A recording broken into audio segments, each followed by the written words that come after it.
ನೋಡಿದ ತಕ್ಷಣ ಬಾಯಲ್ಲಿ ನೀರು ಬರ್ತಾ ಇದೆಯಲ್ಲ. ನೆಲ್ಲಿಕಾಯಿ ಉಪ್ಪಿನಕಾಯಿ ಇಷ್ಟು ನೆಲ್ಲಿಕಾಯಿ ತಂದಿದ್ದರು ನಮ್ಮ ಮನೆಯವರು. ಸುಮ್ಮನೆ ಯಾಕಪ್ಪ ಹಾಳು ಮಾಡೋದು, ತಿಂದರೆ ಒಂದು ಎರಡೆರಡು ತಿಂದುಬಿಟ್ಟು ಹಾಗೆ ಉಳಿದದ್ದೆಲ್ಲ ವೇಸ್ಟ್ ಮಾಡಿಬಿಡ್ತೀವಿ. ಇದು ರಿಚ್ ಸಿ ವಿಟಮಿನ್ ಬೇರೆ ಐತಿ, ಮತ್ತು ಸಿ ವಿಟಮಿನ್ ಡೆಫಿಷಿಯನ್ಸಿ ಇದ್ರೂ ಕೂಡ ಅದೆಲ್ಲ ವಾಸಿ ಆಗ್ತತಿ, ಮ್ಯಾನೇಜ್ ಮಾಡುತ್ತೆ ಅಟ್ಲೀಸ್ಟ್ ವಾಸಿ ಆಗಿಲ್ಲ ಅಂದ್ರೂ ಅಂತಂದೇಳಿ.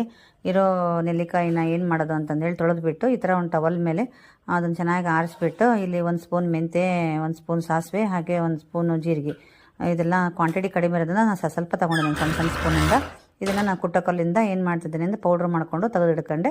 ಅದೇ ಕಲ್ಲಿಗೆ ಈ ಉಳಿದಿರೋ ನೆಲ್ಲಿಕಾಯಿನೆಲ್ಲ ನಾನು ಒಂದೊಂದು ಕುಟ್ಟಿ ಒಂದೊಂದು ಹೇರ್ ಮಾಡ್ಕೊಂಡು ಇಟ್ಕೊತೀನಿ. ಒಂದೊಂದು ಪೆಟ್ಟು ಹಾಕಿದ್ವಿ ಅಂತಂದರೆ ಅದು ಚೆನ್ನಾಗಿ ಓಪನ್ ಆಗಿಬಿಟ್ಟು ನಾವು ಹಾಕೋ ಮಸಾಲ ಎಲ್ಲ ಹಿಡ್ಕೊಳ್ತತಿ ಅಂತ. ಹಾಗೆ ಇಲ್ಲಿ ಒಗ್ಗರಣೆ ಕೊಡೋ ಪಾತ್ರೆಗೆ ನಾನು 1 ಸ್ಪೂನ್ ಎಣ್ಣೆ ಹಾಕಿಬಿಟ್ಟು ಇಲ್ಲಿ ಬೆಳ್ಳುಳ್ಳಿನ, ಜವಾರಿ ಬೆಳ್ಳುಳ್ಳಿ ಸಿಪ್ಪೆ ಸುಲಿದು ಇಟ್ಕೊಂಡಿದ್ದೇನೆ ಜಜ್ಜಿಕೊಂಡು, ಅದನ್ನು ಹಾಕಿ ಇದು ಚಟಪಟ ಅಂದಮೇಲೆ ಚೆನ್ನಾಗಿ ಫ್ರೈ ಆದಮೇಲೆ ನಾನು ಇಲ್ಲಿ ಕರಿಬೇವನ್ನು ಹಾಕ್ಕೊತೀನಿ. ಕರಿಬೇವು ಹಾಕ್ಕೊಂಡ್ಮೇಲೆ ಇದು ಒಂದು ಸ್ವಲ್ಪ ಎಣ್ಣೆ ಏನಂತಂದ್ರೆ ಒಂದು ಸ್ವಲ್ಪ ಫುಲ್ ಬಿಸಿನೂ ಇರಬಾರ್ದು, ಫುಲ್ ಆರಿರಬಾರ್ದು, ಸ್ವಲ್ಪ ಗರಮ್ ಇದ್ದಾಗ ಇಲ್ಲಿ ನಾನು ಅಚ್ಕಾರದ ಪುಡಿ, ಅರಿಶಿನ ಪುಡಿ, ಉಪ್ಪು, ಹಾಗೆ ನಾನು ಕುಟ್ಟಿಟ್ಕೊಂಡಿರೋ ಎಲ್ಲ ಮಸಾಲಾನ, ಮತ್ತು ಬೆಲ್ಲ, ಮತ್ತು ಒಂದು ಸ್ವಲ್ಪ ಇಂಗು, ಇವೆಲ್ಲ ಹಾಕ್ಕೊಂಡ್ಬಿಟ್ಟು ಚೆನ್ನಾಗಿ ಮಿಕ್ಸ್ ಮಾಡ್ಕೋಬೇಕು.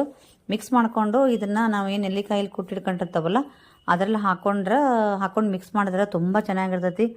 ನಾವೆಲ್ಲ ಉತ್ತರ ಕರ್ನಾಟಕದವರು ರೊಟ್ಟಿ ಜೊತೆಗೆ ಇದು ತೋತಾಪರಿ ಮಾವಿನಕಾಯಿ ಬಂದಾಗೆಲ್ಲ ತೋತಾಪರಿ ಮಾವಿನಕಾಯಿ ಉಪ್ಪಿನಕಾಯಿ ಈ ಥರ ದಿಢೀರಂತ ಮಾಡ್ಕೊಂಡು ಹಾಕ್ಕೊಂಡು ಅದನ್ನು ತಿಂತೀವಿ. ಈ ಥರ ನೆಲ್ಲಿಕಾಯಿ ಉಪ್ಪಿನಕಾಯಿನೂ ರೊಟ್ಟಿಗೆಲ್ಲ ಹಚ್ಕೊಂಡು ತಿಂತೀವಿ. ಅನ್ನಕ್ಕೂ ತುಂಬ ಚೆನ್ನಾಗಿರ್ತೈತಿ. ಹಾಗೆ ಚಪಾತಿಗೆ, ದೋಸೆಗೆ ಯಾವುದಕ್ಕೆ ಬೇಕಾದ್ರೂ ತಿನ್ಬೋದು. ಉಪ್ಪಿನಕಾಯಿ ಅಂದಮೇಲೆ ಉಪ್ಪಿನಕಾಯಿ ಪ್ರಿಯರಿಗಂತೂ ತುಂಬ ಇಷ್ಟ.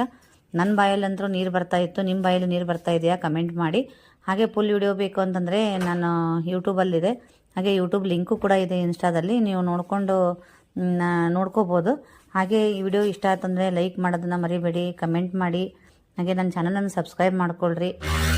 ಮತ್ತು ನೀವು ಈ ಯಾವ ಥರ ಉಪ್ಪಿನಕಾಯಿ ಹಾಕ್ತೀರಾ, ಮತ್ತು ಯಾರಿಗೆಲ್ಲ ನೆಲ್ಲಿಕಾಯಿ ಉಪ್ಪಿನಕಾಯಿ ಅಂತಂದು ಹೇಳಿ ತಿಳಿಸೋದನ್ನು ಮರಿಬೇಡಿ. ಜಾಸ್ತಿ ಕ್ವಾಂಟಿಟಿ ನೀವು ಉಪ್ಪಿನಕಾಯಿ ಮಾಡ್ತೀರಿ ಅಂದರೂ ಕೂಡ ಈ ಥರನ ಮಾಡಿಬಿಟ್ಟು ನೀವು ಒಂದು ಗ್ಲಾಸ್ ಬಾಕ್ಸಲ್ಲಿ ಹಾಕ್ಕೊಂಡು ಇಟ್ಕೊಂಡ್ರಿ ಅಂತಂದ್ರೆ ಒಂದು 2 ತಿಂಗಳು 3 ತಿಂಗಳವರೆಗೂ ಸ್ಟೋರ್ ಮಾಡಿ ಇಟ್ಕೋಬೋದು.